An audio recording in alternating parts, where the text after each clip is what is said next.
ప్రభుత్వ పెద్ద పార్టీ పెద్దల మధ్య మాటల మంటలు, మంత్రుల మధ్య మాటల యుద్ధాలు, సొంత సోదరుల మధ్య అలకలు, డీసీసీ అధ్యక్షులపై కత్తులు దూస్తున్న మంత్రులు, ఎమ్మెల్యేలపై మండల నేతల రోడ్డు పోరాటాలు, గల్లీ నుంచి గాంధీ భవన్ దాకా, గాంధీ భవన్ నుంచి ఢిల్లీ వరకు అంతటా ఒకటే సీన్. బయటికి ఐక్యత నటిస్తున్న అంతర్గత కుమ్మలాటలతో కాంగ్రెస్ అతలాకుతలమవుతుంది.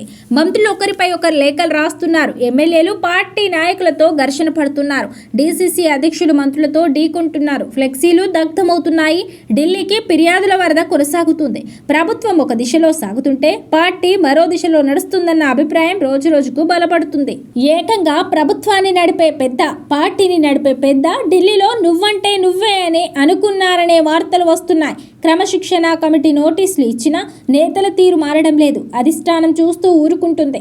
ఇదంతా క్యాడర్ను అయోమయానికి గురి చేస్తోంది. తెలంగాణ కాంగ్రెస్లో అంతర్గత విభేదాలకు కేంద్ర బిందువుగా రాష్ట్ర అత్యున్నత నాయకత్వమే మారిందన్న చర్చ పార్టీ వర్గాల్లో వినిపిస్తుంది. ముఖ్య నేతకు సీనియర్ మంత్రులు ఉత్తమ్ కుమార్ రెడ్డికి బట్టి విక్రమార్క, పీసీసీ అధ్యక్షుడు మహేష్ కుమార్ గౌడ్ మధ్య సంబంధాలు అంతంత మాత్రంగానే ఉన్నాయన్న అభిప్రాయం వ్యక్తమవుతుంది. బయటకు ఐక్యత ప్రదర్శించే ప్రయత్నం చేస్తున్నా కీలక నిర్ణయాలు, పదవుల పంపిణీ, పరిపాలనా వ్యవహారాలు, పార్టీ నిర్వహణ వంటి అంశాల్లో విభేదాలు తరచూ వెలుగులోకి వస్తున్నాయి. ఈ విభేదాలకు ప్రతీకగా జూన్ 18న జరిగిన అనధికారిక కేబినెట్ సమావేశంలో చోటు చేసుకున్న ఘటనను కాంగ్రెస్ వర్గాలు ప్రస్తావిస్తున్నాయి.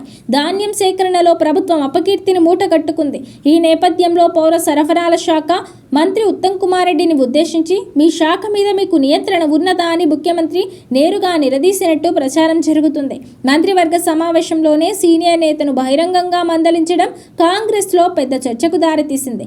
దీని వెనుక మరో కారణం కూడా ఉందని పార్టీ వర్గాలు చెబుతున్నాయి. పార్టీ వ్యవహారాలు, ప్రభుత్వ నిర్ణయాలపై ఆయన తన అభిప్రాయాలను తరచూ కాంగ్రెస్ అధిష్టానానికి లేఖల రూపంలో తెలియజేస్తున్నారని చెబుతున్నారు. ఆ లేఖలు అధిష్టానంలో కీలకంగా ఉన్న ఒక నేత మళ్ళీ FYI ట్యాగ్తో తిరిగి సీఎంఓకే పంపిస్తున్నట్టు సమాచారం. దీన్ని దృష్టిలో పెట్టుకునే ఆయన సదరు సీనియర్ మంత్రి మీద సహచర మంత్రుల ముందు అసహనం వ్యక్తం చేసినట్టు తెలిసింది. తాజాగా సన్నబియ్యం టెండర్లలో తక్కువ ధరకు బిల్లు దాఖలవడంపై విజిలెన్స్ విచారణకు ఆదేశించినట్టు తెలిసింది. ఈ విషయం పత్రికల్లో చూసే వరకు సదరు మంత్రికి తెలియదని చెబుతున్నారు. ఇటీవల రాష్ట్ర ప్రభుత్వ పెద్దకు, రాష్ట్ర పార్టీ పెద్దలకు ఢిల్లీలో అనూహ్య సంఘటన జరిగినట్టు చర్చ జరుగుతోంది. నిన్ను నేనే పార్టీ అధ్యక్షుడిని చేశాను, ఇప్పుడు నాపైనే రాజకీయాలు చేస్తున్నావా అంటూ ప్రభుత్వ పెద్దను ప్రశ్నించినట్టు తెలిసింది. నేను పార్టీ లైన్కు అనుగుణంగా పనిచేస్తున్నా, మీ అనుకూల మీడియానే నాపై దుష్ప్రచారం చేస్తుంది అని పార్టీ పెద్ద ధీటుగానే బదిలించినట్టు తెలిసింది. ఏఐసీసీలో కీలక నేత ఒకరు ప్రభుత్వ పెద్దకు అండగా ఉండగా ఏఐసీసీ దూత నేత పార్టీ పెద్దకు తోడుగా ఉన్నట్టు కాంగ్రెస్ శ్రేణుల్లో చర్చ జరుగుతుంది. స్టేషన్ గన్పూర్ ఎమ్మెల్యే కడియం శ్రీహరి తనకు తెలియకుండానే తన శాఖ అధికారులతో సమీక్ష నిర్వహించారంటూ మంత్రి కొండా సురేఖ పార్టీ అధిష్టానానికి ఫిర్యాదు చేశారు. కడియం దూకుడు వెనుక ముఖ్య నేత అండ ఉన్నదనే ప్రచారం జరుగుతుంది. ఉమ్మడి వరంగల్ జిల్లాలో గ్రూపు రాజకీయాలను ప్రోత్సహిస్తుంది ఎమ్మెల్యేలు కడియం శ్రీహరి, నాయని నరేందర్ రెడ్డి, రేవూరి ప్రకాష్ రెడ్డేనని మాజీ ఎమ్మెల్సీ కొండా మురళీధరరావు బహిరంగంగానే ఆరోపించారు. క్రమశిక్షణ కమిటీ షోకాజ్ నోటీసులు ఇస్తున్నా క్షేత్రస్థాయిలో మంటలు మాత్రం చల్లారడం లేదు. నల్గొండ డీసీసీ అధ్యక్షుడు పున్న కైలాస్ నేతకు మంత్రి కోమటిరెడ్డి వెంకటరెడ్డి మధ్య పచ్చగడ్డి వేస్తే బగ్గుమంటుంది. మంత్రి ప్రభుత్వ కార్యక్రమాలకు కైలాస్ను ఆహ్వానించడం లేదు. ఫ్లెక్సీలో ఆయన పోట కూడా ముద్రించడం లేదు. కాగా ఆహ్వానం కోసం ఎదురు చూడడం తమ సంస్కృతి కాదంటూ డీసీసీ అధ్యక్షుడు ఎదురుదాడికి ప్రయత్నిస్తున్నారు. మరోవైపు కోమటిరెడ్డి కుటుంబంలోనే మరో చిచ్చు కూడా ఉన్నదనే ప్రచారం జరుగుతుంది. తాను వెంకటరెడ్డిది ఒకటే కుటుంబం కాదని రాజగోపాల్ రెడ్డి చేసిన వ్యాఖ్యలు చర్చనీయాంశంగా మారాయి. జూలైలో టీపీసీసీ ప్రకటించిన మండల, పట్టణ కమిటీల నియామకాలు రాష్ట్ర వ్యాప్తంగా రచ్చకు దారితీశాయి. చేవెళ్ల ఎమ్మెల్యే కాల యాదయ్య నియోజకవర్గంలోని నవాబ్పేట మండలంలో తన వర్గానికి చెందిన రావుగారి వెంకటరెడ్డిని మండల అధ్యక్షుడిగా సిఫారసు చేశారు.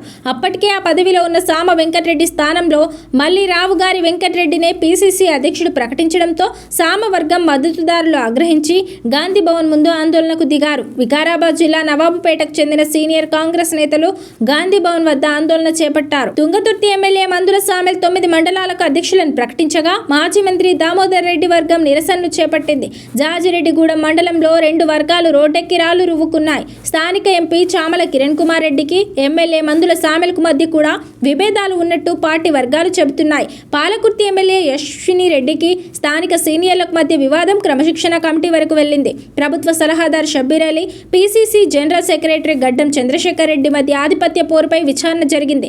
షబ్బీర్ అలీ పీసీసీ అధ్యక్షుడిపై తీవ్ర పదజాలంతో ఆరోపణలు చేసినట్టు ఒక ఆడియో వాయిస్ ఇటీవల సోషల్ మీడియాలో వైరల్ అయ్యింది. ఇదే తరహాలో గతంలో మంత్రి పొంగులేటి శ్రీనివాసరెడ్డి కుమారుడిపై కూడా భూ ఆక్రమణ ఆరోపణల కేసులో ఎఫ్ఐఆర్ నమోదు చేయించారని రాజకీయ వర్గాల్లో ప్రచారం జరిగింది. మరో కాంగ్రెస్ నేత కుమారుడు పబ్లో పట్టుబడిన ఘటన కూడా తరచూ ప్రస్తావనకు వస్తుందని అంటున్నారు.